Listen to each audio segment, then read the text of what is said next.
Good evening to all of you, and thank you for joining us on 13 Plus. I'm Mary Coleman. Let's dive right into tonight's investigative piece. Now, some homeowners say their properties are being appraised for less money than they are worth. It's an issue called appraisal bias and has sparked the attention of the government, which created a task force to address this issue.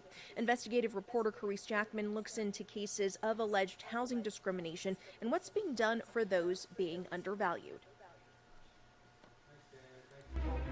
It's part of the American dream, purchasing property, creating generational wealth. But building that American dream hasn't been equal for everyone.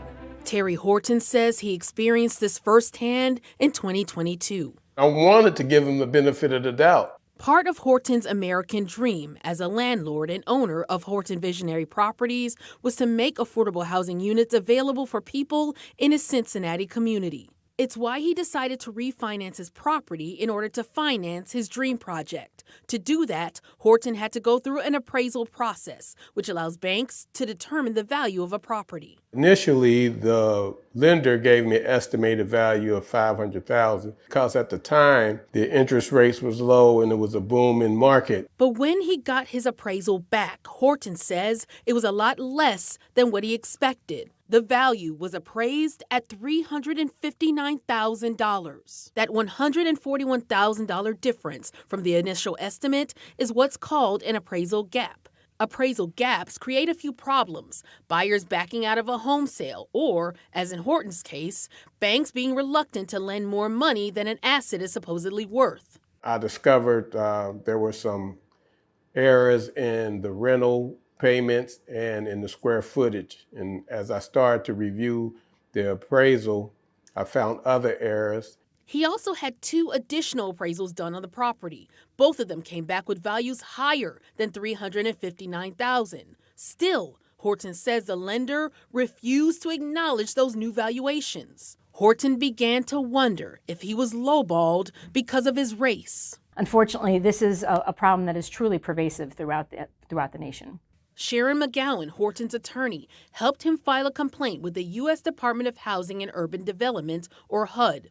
As a civil rights attorney, McGowan argues Horton's discrimination case falls within the Fair Housing Act. We saw the appraiser ignore sales that had happened on the same block as Mr. Horton's property and go to a blacker part of town to find properties that he was going to treat as sort of the comparables. We saw him say that Mr. Horton's property was in good shape, but yet then kind of didn't really value that property and actually devalued the property in some ways. And I think what we see is all of these ways in which conscious and unconscious bias plays out in engaging in this process of deciding what is the value of a black homeowner worth. The lender never responded to our questions about Horton's appraisal, and the first appraiser defended his calculation, saying in a statement he used papers submitted by Horton and that comparison properties used in the later appraisals weren't equivalent. Horton and McGowan's concerns about discriminatory practices against African American homeowners is nothing new. In the 1930s, a discriminatory practice, now known as redlining,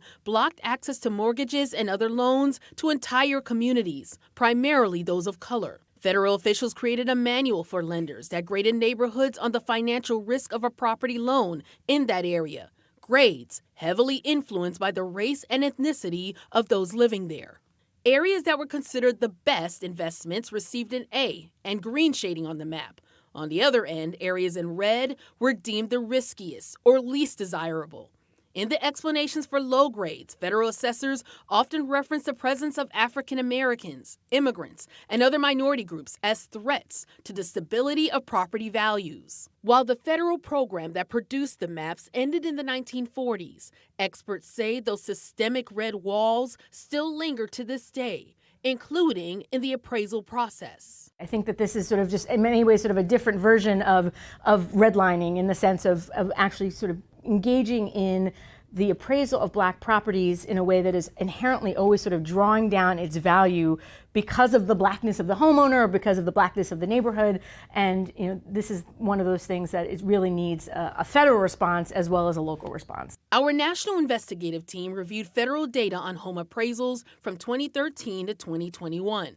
When we looked at historically redlined census tracts, we found that on average, minority-owned properties experience appraisal gaps at a rate higher than those with white owners.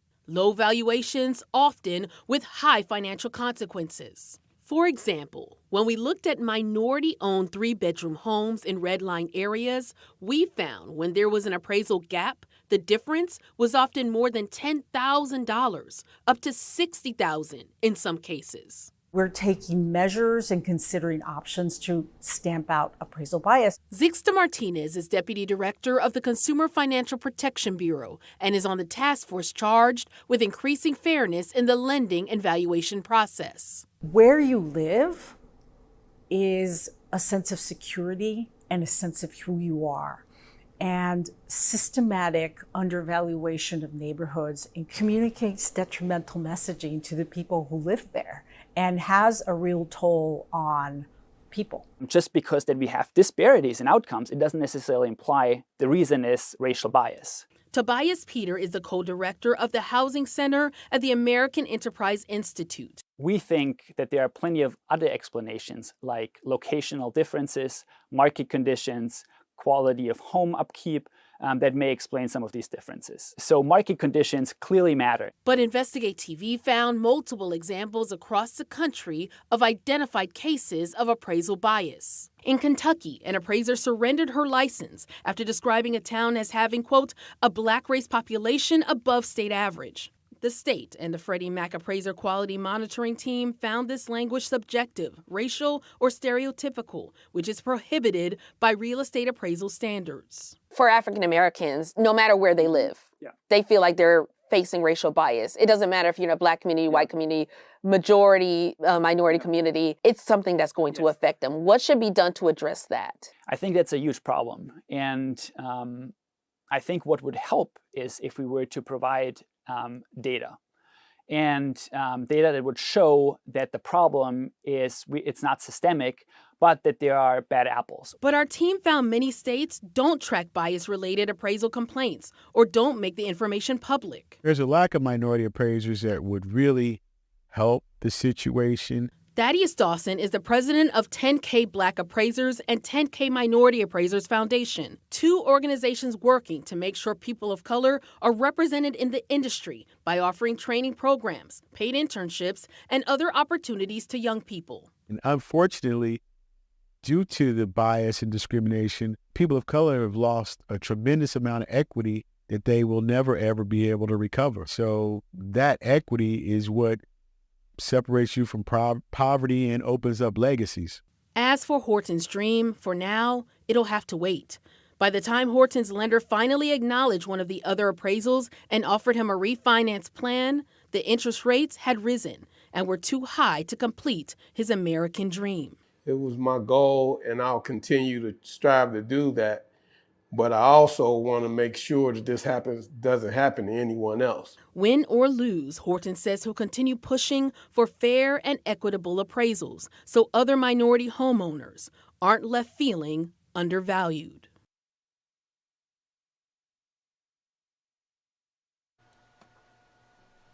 And last month, the Appraisal Standards Board revised its ethics rule to include a section titled Non-Discrimination. Its goal is to clarify that appraisers must have knowledge of and comply with all anti-discrimination laws and regulations that apply to the appraiser. We hope you'll continue to join us right here at 7 o'clock, Monday through Friday on 13 Plus, and we also hope you will join us on 13 News Live at 10 for more local headlines and weather. For now, we will leave you with a look outside. This is Mount Bigelow. You can kind of see some of that snow out there in the darkness and see the Tucson metro area down there. We hope you are having a great evening, and we will see you soon.